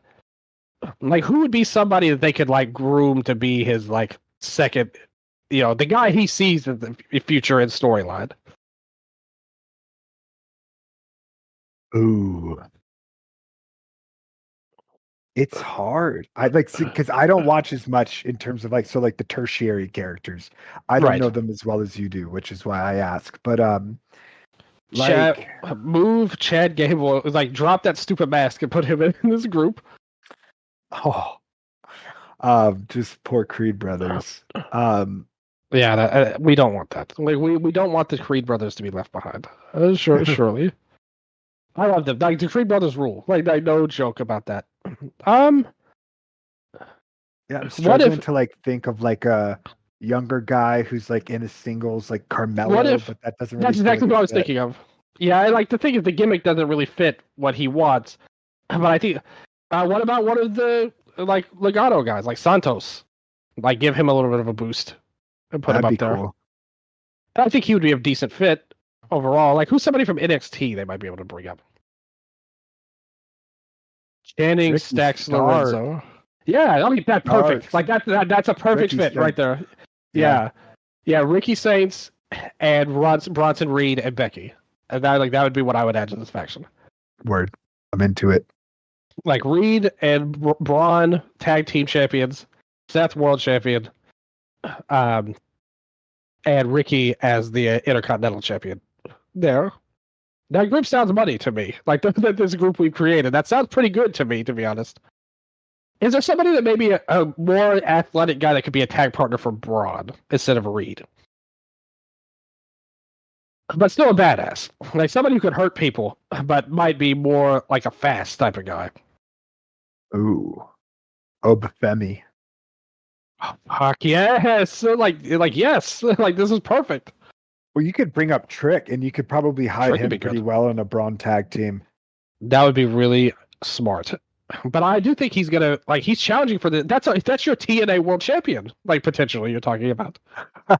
There. But yeah, who knows? Maybe Seth will advocate for his buddy, like his trainee, Nathan Frazier, to be put into this somehow.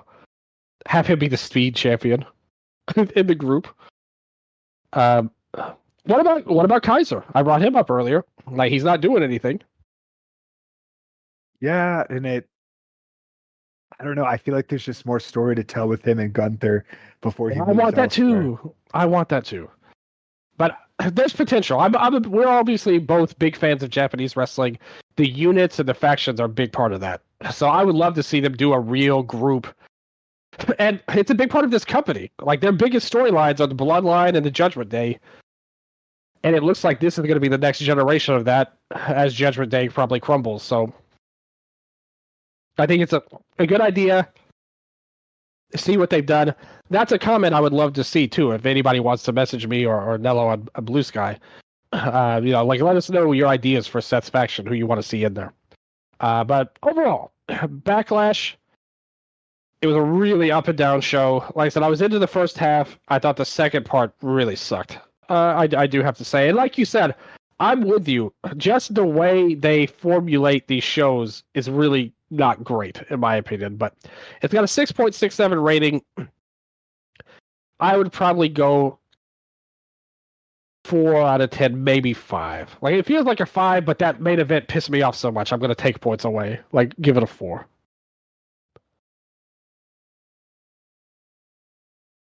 Yeah, I gave this. Oh, have you joined Dropkicked? By the way, that was an interesting new app as well. The letterbox to pro wrestling. I prefer cage match personally. That's right. I would give this a 4. Yeah. Yeah, 4. Like I mean, that feels about right. But it wasn't all bad. Like the first hour was actually pretty good. It wouldn't have been out of place on an AEW show, to be honest, from a pure wrestling standpoint. And I know the storytelling was really strong too, with both men. And I do like that they at least set a lot up for the future with this. Like pretty much every match sets a future storyline up outside of maybe Gunther and Pad. So that is one good thing too. So we'll bounce back at it. I don't know what to think about this company sometimes, about where they're going and the events they had. They announced a Night of Champions in June. But first, Money in the Bank and Worlds Collide. Are we gonna do Worlds Collide too? Yeah, I'm here to rock with you, bro. I love you for that. I need you in my life. I have a Battlegrounds coming up. We got an NXT show. We got Trick and Joe Henry. Does the TNA World Title grab you? No. Okay, well I don't believe it. What about Stephanie Walker and Jordan Grace? That's pretty cool. I'm into that. It was so cool seeing Stephanie get that huge reaction on Raw, like the night after WrestleMania. And that match with Io was a banger, like great match with a terrible finish, unfortunately. Obafemi and Miles Bourne, underdog challenger. Why can't we get Heights like in this role? Heights and Obafemi would be a great match. I would love to see them toss each other around. Maybe this will be the build up to that. And it gives a new guy a chance. I do like that. Yeah. That they went way out of left field. Yeah. No, I'm always for pushing new talent and putting people into those like positions. It's very sink or swim, but I think that's how wrestling kind of is. Like that's how you strike gold is with these like remember fucking oh my god. Like your Action Andretti and Chris Jericho match, right? Like that's how you Yeah. try to strike gold is like with upsets, like you said, like we talked about with Lyra and Becky, and Yep. surprises and new names to be elevated. And yeah, Should be fun. We'll bounce back with that. AEW has their show coming up too. Double or Nothing. it will be there Uh, live. You're gonna be there? I'm gonna be there. Holy crap! Holy! Like and man, this is gonna be like your swan song, like there too. The Arizonans will be riding high with this. You got. What do you think of the tournaments, like finals there? Osprey and Hangman and Mercedes and Jamie. Dude, I am so fucking hyped for those. If those are the The only men's two match, matches on especially, the is fucking card, incredible. if those are the only two matches on the card, I'd be fine. Their promo together was fire. Like Osprey and Hangman, that match is gonna rule. I personally am not in love with Jamie Hayter like this run. I think she's really lost a step. This is gonna be her chance to get it back. Like I really would have rather it had been Statlander, to be honest, for the storyline reasons and all of that. But I like this. Like this is your chance to finally step up and bring something big to the table. And it's interesting because the winner of this faces Tony. Like Jamie and Tony is not a natural matchup. Could they be doing a double title match at All In? Mercedes and Tony? I mean, to me, Jamie never really lost the title in like a meaningful way. And wasn't it Tony that took it from her? That's true, but I think the fans are going to ride with Tony over anybody. No, much. totally. But that's where I'm at is that both narratives make sense. And I appreciate that. True. Yeah, you're right. You're right about that. I would have rather Stat to get the win over Mercedes to wrap up her storyline. But what you're saying is also accurate, and they deserve credit for that. The match should be a banger. Like I said, this is it for Hayter. Like we need her to really kill it here, or I'm going to start to lose faith, and I don't want to do that in her because I really loved her first run. But Mercedes has like just been absolutely killing it lately, killing it so much that I've signed up for her $99 per month text message. No, I and did not. If you use the code Wrestle Update, you'll only have to pay an extra $50 a month. Yes. Yeah, you'll have to pay more, but use the code Wrestle Update. Okay, that is true. We do not advocate for that. I will not be a part of Mercedes text scam that she's got going on here. But I did think that was another. This is such a weird time in wrestling. There's a lot of weird, funny, goofy stuff happening on wrestling Twitter lately, so I do appreciate that. Osprey and Hangman is going to be insanely great, and I guess we'll see what happens with Joe and Mox and what they're going to do with all of these people they've got involved. But we're into that. Double or Nothing coming up very soon. We'll have to figure out a way to fit in that. I'll see what I can do about Battleground, but we'll definitely cover Double or Nothing since you're going to be there live. For sure, that's going to be a heck of a show. Cannot wait. So stick with us. We'll see if we cook something up in the meantime. It depends on how we're feeling and how much time we have. But for sure, Double or Nothing's coming up next. Should be a heck of a time. As always, before we get out of here, Nello, what do you want to say to the people? They all missed you. Play Deep Cuts. It's available now on the MetaQuest store and Steam for VR. Rest in peace, Sabu. Big rest in peace to the brother Kevin Deers.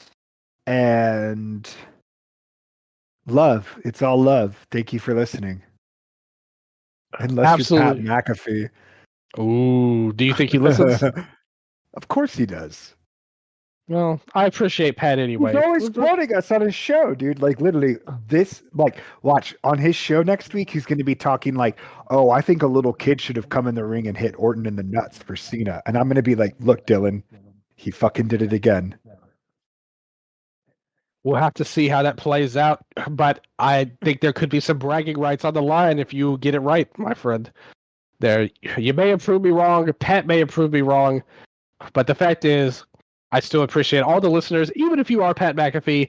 No matter who you are, I appreciate you taking the time. Thank you guys for tuning in to all of our shows we did over WrestleMania.